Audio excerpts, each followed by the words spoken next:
నమస్కారం city news తెలుగుకి స్వాగతం. ఈనాటి వార్తా విశేషాలు. పంచాయతీరాజ్ గ్రామీణాభివృద్ధి శాఖపై ముఖ్యమంత్రి చంద్రబాబు సమీక్ష నిర్వహించారు. ఈ సమీక్ష సమావేశానికి డిప్యూటీ సీఎం పవన్ కళ్యాణ్ ఆ శాఖ ఉన్నతాధికారులు హాజరయ్యారు. గ్రామ పంచాయతీలకి స్వాతంత్ర్య గణతంత్ర దినోత్సవ వేడుకల వ్యయాన్ని 10 నుంచి 25 వేలకి పెంచినట్లు సమీక్షలో వెల్లడించారు.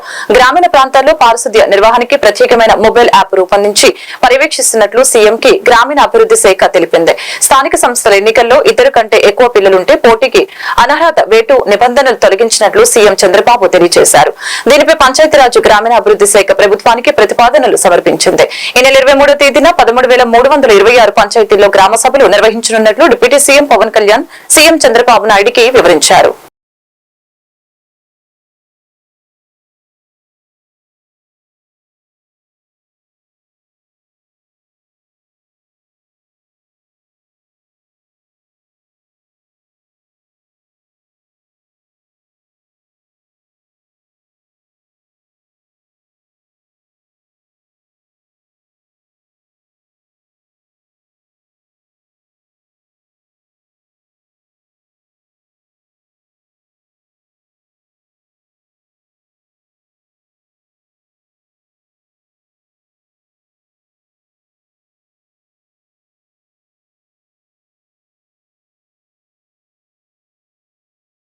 శ్రీ దుర్గా మల్లేశ్వర స్వామి వారి దేవస్థానం ఇంద్రకీలాద్రి విజయవాడ ఆలయం నందు ఆగస్టు 18, 2024 నుంచి 20వ తేదీ వరకు జరుగుతున్న పవిత్రోత్సవాలలో భాగంగా ఈ రోజు ఆలయ కార్యనిర్వహణాధికారి కెఎస్ రామారావు సమక్షంలో వేద పండితుల మంత్రోత్సరణ నడుమ వైదిక సిబ్బంది అర్చకులచే మండపారాధన పూజలు, సర్వ ప్రాయశ్చిత్త విధి తత్తత్ శాంతిక పౌష్టిక హోమాలు, పూర్ణాహుతి కార్యక్రమం నిర్వహించడం జరిగింది. ఈ కార్యక్రమంలో ఆలయ వైదిక అర్చక సిబ్బంది, వేద పండితులు, ఆలయ అధికారులు, సిబ్బంది తదితరులు పాల్గొన్నారు.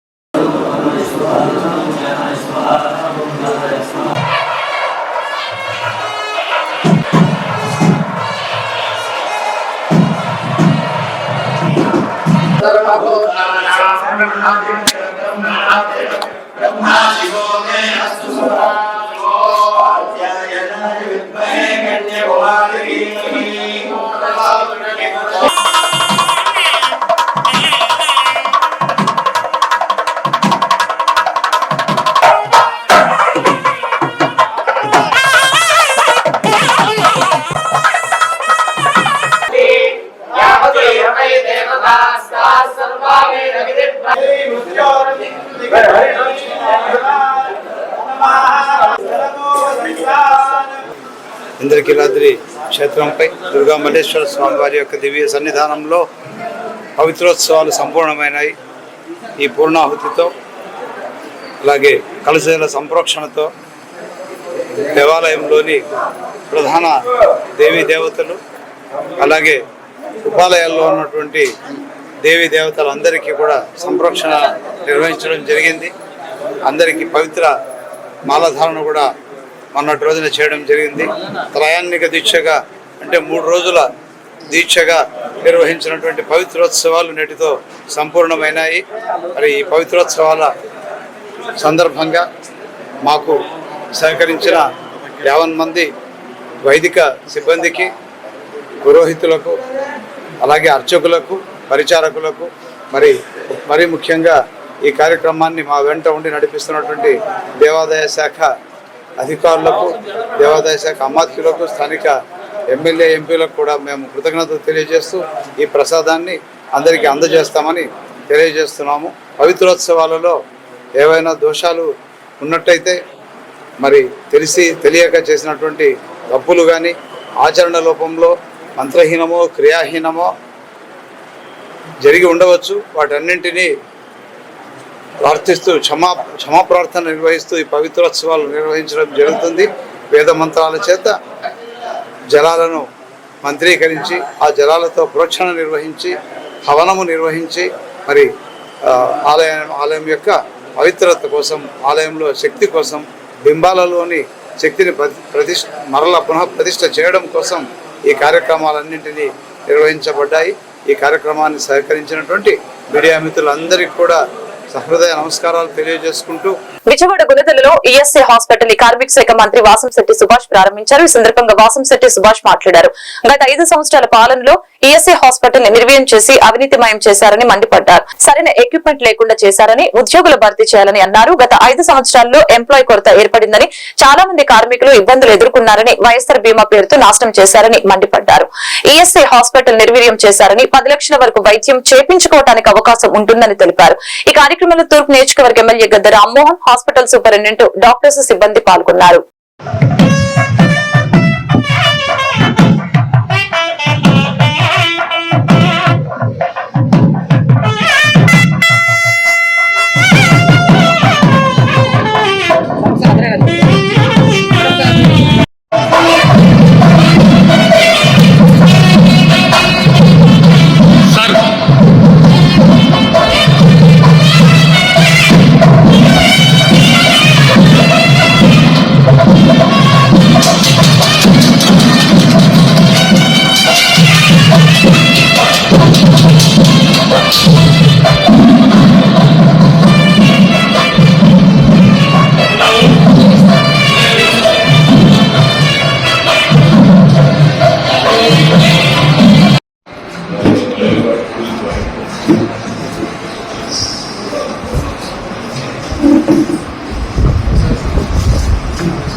బాబు ఆ క్యారెట్ ఎవరు?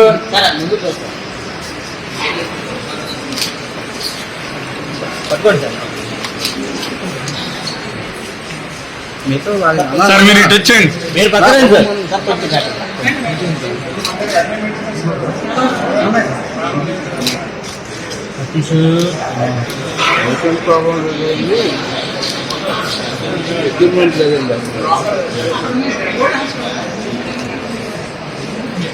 ఈ రోజున ఇక్కడ ప్రారంభమవుతున్న ఈ హాస్పిటల్ సుమారు 300 బెడెడ్ హాస్పిటల్గా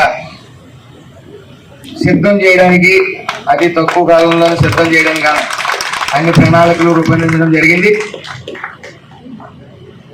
ఇందాక ఎమ్మెల్యే గారు మాట్లాడుతూ విజయవాడ నడిబొడ్డిన ఈ హాస్పిటల్ ఉండటం అందరి అదృష్టం. అలాగే గత 5 సంవత్సరాల్లో వైఎస్ఆర్ ప్రభుత్వంలో కొంతమంది నాయకులు దృష్టిలో ఈ హాస్పిటల్ సైట్ పడకపోవటం కూడా అదృష్టం. లేకపోతే ఇది కూడా కబ్జా గురయ్యేది ఇది ఖచ్చితంగా చెప్పగలను. ఎందుకంటే 2014లో 5,50,000 ఇన్సూరెడ్ పర్సన్స్ ఉంటే 19కి సుమారు 11,50,000 మంది పెరిగారు.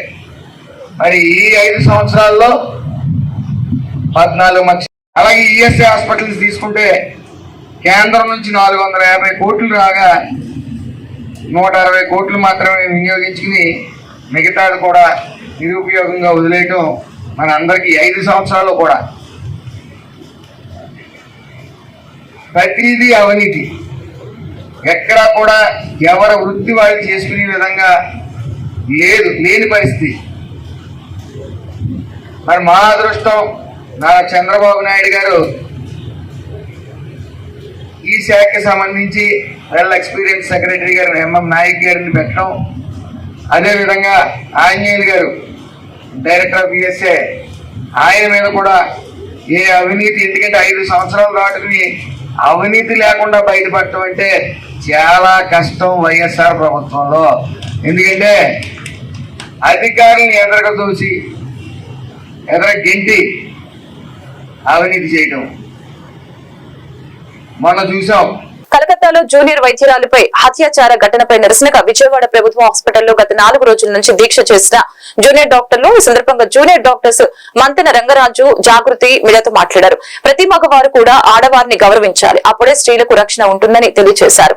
ఈ పోరాటం రాజకీయ నాయకుల దగ్గరికి వెళ్తుందని తెలిపారు. పేరెంట్స్, బ్రదర్స్, కుటుంబాల్లోని స్త్రీలను ఎలా గౌరవించాలో ప్రతి ఒక్క మగవారు కూడా అలాగే మహిళల్ని గౌరవించాలని, రాఖీ సందర్భంగా మహిళలకు ఎటువంటి గిఫ్ట్ అవసరం లేదు, వారి ఆలోచనలకి రెస్పెక్ట్ ఇచ్చి వారి మాటలు వినగలిగితే చాలు, అదే పెద్ద గిఫ్ట్ అని తెలిపారు. నిరసన దీక్షలో సుమారు 100 మంది జూనియర్ డాక్టర్లు పాల్గొన్నారు.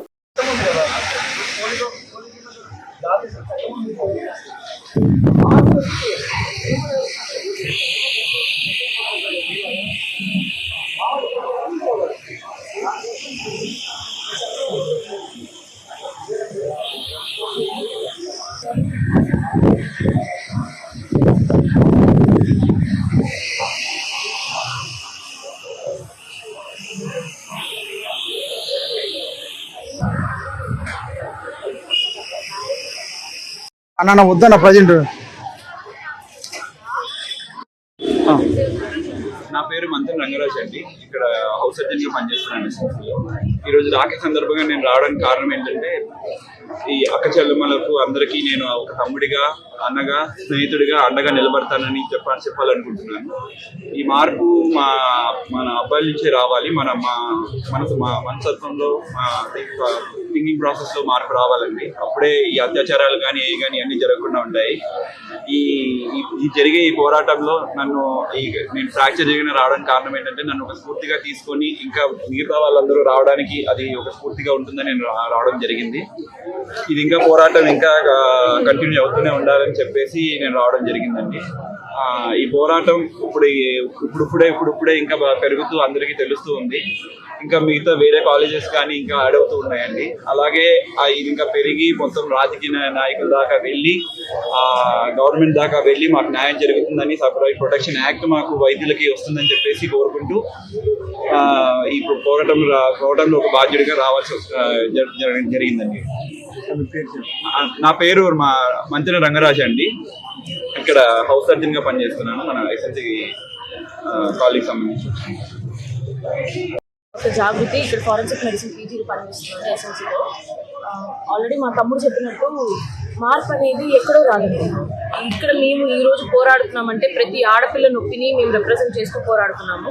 కాకపోతే ఏంటంటే అది దైవాలయం లాంటి మాకు దేవాలయంగా భావించి ఒక హాస్పిటల్లో జరిగినప్పుడు మాకు అభద్రతా భావం మిగిలిపోకూడదు, మేము పనిచేసే ప్లేస్లో మాకు ధైర్యం ఉండాలి అని చెప్పి కేవలం సెంట్రల్ ప్రొటెక్షన్ యాక్ట్ ఒకటే తీసుకొస్తే మీరు మారిపోతారా అని కాదు. సెంట్రల్ ప్రొటెక్షన్ యాక్ట్ ఉంటే ఏంటంటే 100లో తప్పు చేయడానికి భయపడే మరీ ఎక్స్ట్రీమ్లో చేసి ఇలా రేపులు చేసి ఆ ఇద్దరు భయపడతారు. కానీ మా తమ్ముళ్ళలాగా ప్రతి ఒక్కరు మాకు సపోర్ట్ రావాలని కోరుకుంటున్నాము. ప్రతి మగాళ్ళలో చేంజ్ రావాలి. చాలా మంది నా ఇంట్లో ఉన్న అన్న తమ్ముడు, మా నాన్న నేను చాలా లక్కీ అండి, నాకు చాలా సపోర్ట్ చేస్తారు. అలాగే ప్రతి ఇంట్లో ఉన్న ఆడపిల్లలు, ప్రతి ఇంట్లో ఉన్న మగపిల్లలు సపోర్ట్ కావాలి. మాకు ఈ రోజు ఏంటంటే అక్కడ ఒక అమ్మాయికి జరిగిందని మేము అనుకోవట్లేదు, మా ఇంట్లో ఒక ఆడపడిచి జరిగింది అనుకుంటున్నాము. కాబట్టి ఈ రోజు రాఖీ సందర్భంగా అడుగుతున్నది ఒకటే, ప్రతి అమ్మాయికి మీరు వాల్యుబుల్ గిఫ్ట్, వేరే ఏమి ఖరీదైన కొనివ్వక్కర్లా, కేవలం ఆ అమ్మాయి ఆలోచనలకి రెస్పెక్ట్ ఇచ్చి ఆ అమ్మాయి మాట్లాడే మాట మీరు వినగలిగితే చాలు, ఆ అమ్మాయికి మరో జన్మనిచ్చినట్టే అవుతుంది. దయచేసి అందరికీ చెప్తున్నాను, ఇది ఒక అమ్మాయికి జరిగే అన్యాయంగా. కలకత్తాలో ట్రైనీ డాక్టర్ పై జరిగిన అత్యాచారాన్ని ఖండిస్తూ ఎన్టీఆర్ జిల్లా నందిగామ గాంధీ విగ్రహం వద్ద విద్యార్థులు, ఎస్ఎఫ్ఐ నాయకులు కొవ్వొత్తులతో నిరసన తెలియజేశారు.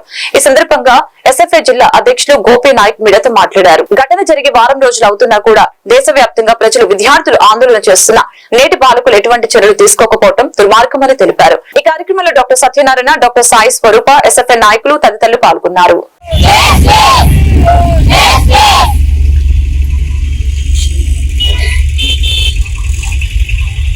జరుగుతూ ఉంది.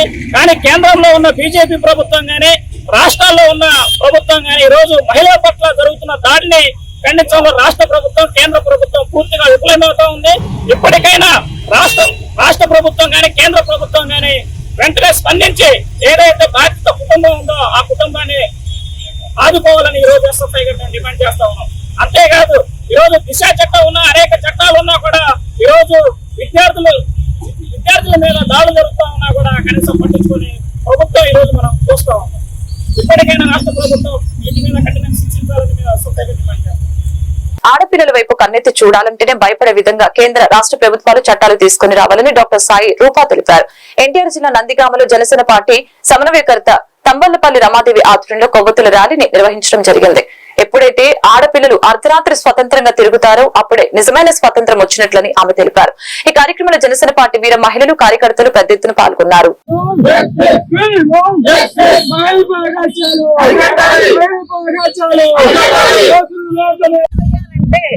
చట్టాలలో ఎలాంటి శిక్షలు రావాలంటే చిత్రవద చేయాలి వారిని, అలాంటి శిక్షలు వచ్చిన రోజే వారందరికీ ఒకలాంటి భయం కలుగుతుంది. ఆ భయంలో నుండి ఒక మార్పు అనేది రావడానికి మనమందరం కూడా ప్రయత్నం చేయాలి అంటే న్యాయశాస్త్రాల్లో చట్టాలు మారాలి. అలాంటి కిరాతులకి చాలా కఠినమైన శిక్షలు అమలు చేయాలి వెంటనే. ప్రతి 15 నిమిషాలకి ఒక అమ్మాయి రేప్ చేయబడుతుంది అంటే మీరు నమ్ముతారా? అది మన ఇండియన్ రిపోర్ట్ ఇచ్చింది. అలాంటి విషయం జరుగుతుంది మన ఇండియాలో.